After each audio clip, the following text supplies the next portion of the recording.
Alright, so welcome back guys, or welcome if this is your first time here. I'm Vision Hero Boy Entertainment, bringing you guys another video.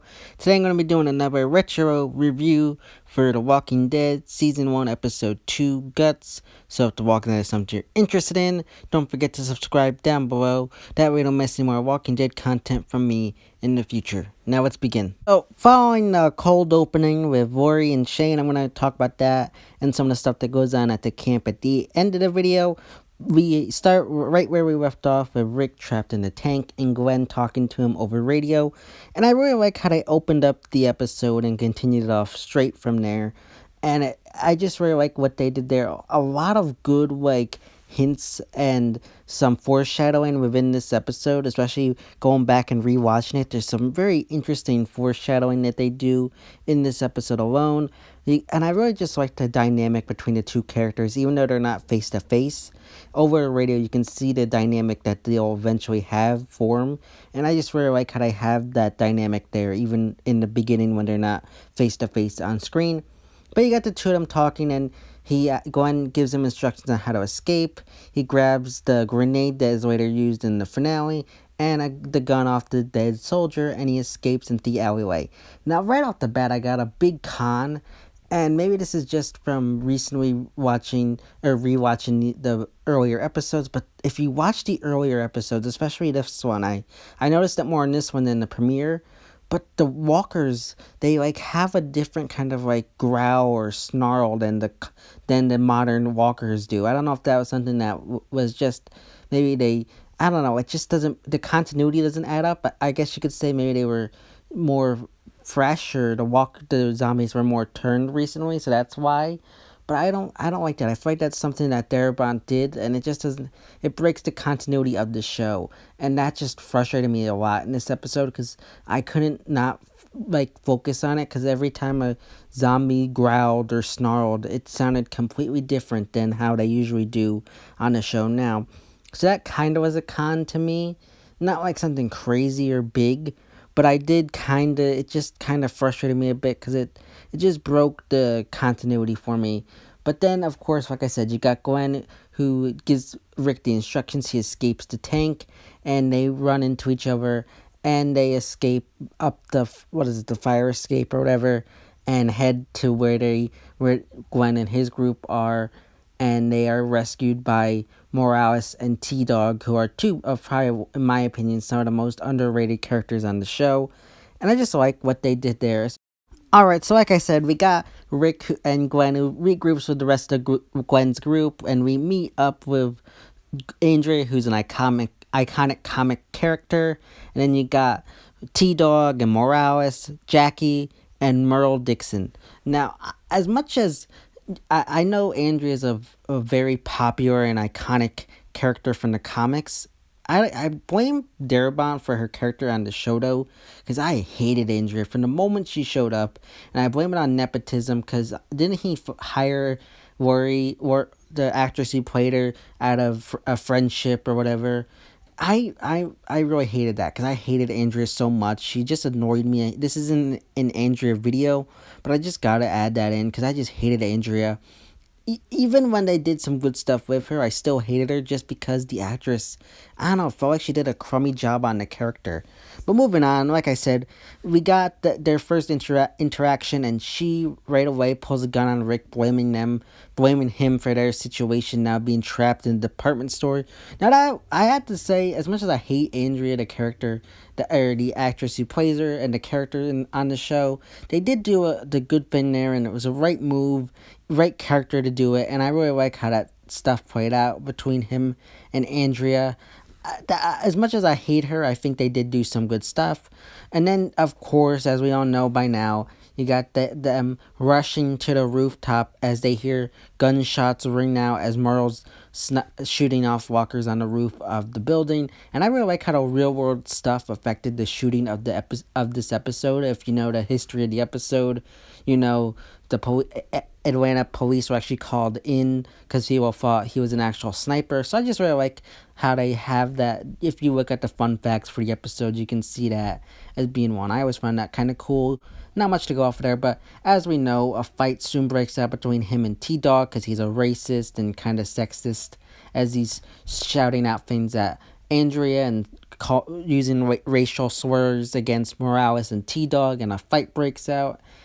And I just, as much as I don't like what he stands for, I'm gonna say that right off the bat. I don't agree with anything Morales stands for. I gotta say they did do a good job in actually making you kind of interested in the character in a whole. Like, at least for me, I very much enjoyed Merle as a character. As much as I didn't agree with like some of his racist and sexist standpoints, I still found him an interesting character. But moving on to the rest, I feel like T-Dog and was very well utilized in this episode. I feel like he was underutilized the rest of his time on the show. This is like the only time he probably had to shine on the show. Jackie underutilized as well. She did get some interesting stuff to do in this episode. I'll touch base on that in a moment. Morales had some good, decent stuff. And I really did like how they had Rick assert his dominance very quickly as he handcuffed Merle to the roof and everything that went on there.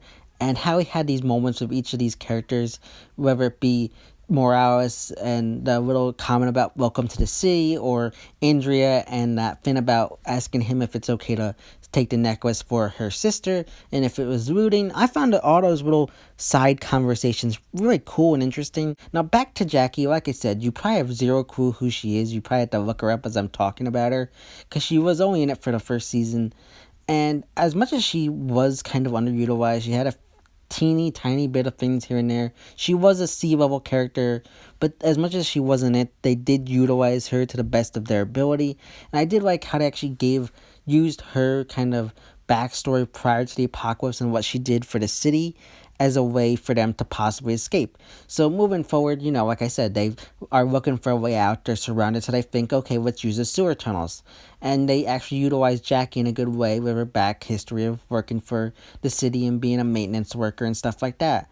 And so Glenn and Morales go down to check and see if they can get out for the sewers, and they can't. So after realizing that they can't get out for the sewers, they decide to use the now infamous guts trick. Now, they kill this one walker, and one of the things that I love before they actually gut the guy and cover themselves with the guts is that they take a moment and they look at the guy's wallet and go over, like what he used to do and everything like that.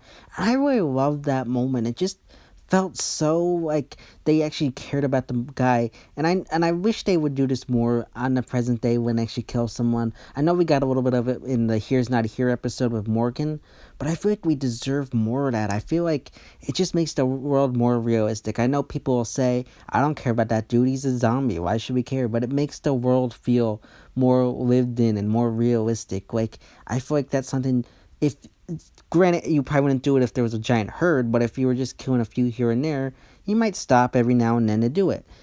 So that's why I kind of like it. It makes the world feel more realistic in a sense. But like I said, we got the infamous guts trick, and now this is another moment where they foreshadow the future of The Walking Dead in a sense, because Rick tells them, don't get it in your eyes or skin. Now, this is later actually foreshadowing what happens to Gabriel in season 8. So I really like how they, even though they weren't intentionally doing it, they actually were kind of foreshadowing what was going to happen to someone eventually. So I kind of really like that. And I really like how they had Glenn's face as he's being covered in guts and he's puking like every 5 minutes. It's just a really gross and cool scene at the same time. But then they go and head out. You got Rick and Glenn who decide to get up and head on out. And I really like how they build up the tension in that moment as they're walking for the herd and they're nervous. And you got Morales, Andrea, and Jackie who are watching them from the roof. And I really like how they also gave T-Dog that moment with the keys so he can free Merle when the time's ready. But I just really like how they build up the tension in this moment where you got them walking across the streets and you got them nervous. Gwen's a little nervous. Rick's confident, but you got Gwen who's freaking out a little bit. And every now and then you have a walker kind of look at them funny. And of course, as we all know, it starts raining and all the guts start washing off. Because as we know, like they explain it, like they are attracted to smell. And if you gut yourself, you smell like them. So they want to attack you or eat you. So once it starts raining, the guts are gonna wash off and they'll lose the scent of the walker. So I really like how they use that. But then they decide, as the rains come down and the guts are starting to wash off, they decide to make a run for it. They're trying to get to a van to get back to the rest of the group and rescue them, because the walkers are starting to break the glass at the doors and the place will still soon be overrun. Now, here comes my one con, because they have to get over a fence, so they are able to get over the fence. But one of my biggest cons in this episode comes from this one zombie here, and you can kind of see him. Actually, if you watch the episode fully, he climbs over the fence and then runs like full force at Gwen and Rick. Now, the moment I watch this over again, I'm like, who's the idiot who put this in? And I'm thinking in the back of my head, Darabont had to be involved in this. And that is the stupidest thing I think I saw in The Walking Dead. Like, since when, again, breaks continuity. And since when have we ever seen a walker climb over anything since now? They wouldn't climb over this. They would have pushed up against it until it fell over. And that, again, breaks continuity and breaks the realism of the world that they built. And it just frustrates me a lot. It just really frustrated me. So then we got Rick and Gwen. They're heading back, but they realize they need a diversion so that Rick can get to the group. So Gwen takes a car, sets off the alarm, and leads the walkers away from the department store. Now, I really like this scene. The one thing I kind of felt is stupid, because looking back now, is why would they leave the alarm going? And they mention it in the next episode as well. Because if you watch the Walking Dead now, they can just take a car, drive it by, and the walkers will follow the sound. They don't need the car alarm, which I feel like is, again, another consistency breaker. So I gotta take points off again for that. So, as I mentioned, Gwen takes the car, leads them away, and heads back to camp as Rick goes and grabs the rest of the group. And one of the things that I really liked in this moment is that you got the group leaving. T-Dog goes to free Merle, and now we know it rained earlier, so I really like how they utilized the fact that it rained for a reason why he dropped the key and Merle ended up stuck there. That is something I really did enjoy. I thought that was a smart and good thing to do, because it's not like, oops, I just tripped. No, it's slippery, so he probably slipped and fell and dropped the key. So I like how to utilize that in that moment. And then, of course, as we know, T-Dog leaves him there, and Merle's like cursing him out, and he leaves him there, and they're eventually rescued by Rick. And then you got them all driving back, and T-Dog's mad at himself. And one of the things I love, and this is another, again, foreshadowing the future of The Walking Dead, even though, they can't really foreshadow it. But you got Morales, who turns to Rick on the way back and said, I'm going to face the wrath of Daryl for killing Merle. So I really like how they kind of foreshadowed that in this episode. Now, going back to cover the things with Lori and Shane, I did like what they did with Lori and Shane, because I feel like it did establish their relationship in the cold opening. However, I feel like it dragged on just a few seconds too long, or a minute too long. I get it. You want to show that they have a relationship and that she's cheating on Rick. But it's just, I don't know. I get what they're going for, but I didn't need a whole, scene of the two of them getting on. And I just feel like it was wasted on other things that we could have seen. Then you got later on when they are radioing, because you have T-Dog who's constantly trying to radio the camp to let them know what's going on. And Shane just says they're lost, let's forget about them. And Amy, Andrea's sister, is mad. And I really wish that the actress would have slapped him across the face, because I really liked those scenes. They were really great scenes between him and Amy. But I think it would have helped if she slapped him. I guess you could say but she wouldn't slap an adult. But I feel like she was about to be an adult, in my opinion. It should have been something that happened, and I feel like it would have added a little bit more weight to the situation. Oh yeah, guys, that's my retro review of The Walking Dead Season 1, Episode 2, Guts. If you like these retro reviews, let me know in the comment section down below, and I'll try to continue them moving forward. And as for my rating for this episode, I'm going to give it an 8 out of 10. And as always, if you like this video, don't forget to give it a big thumbs up and share.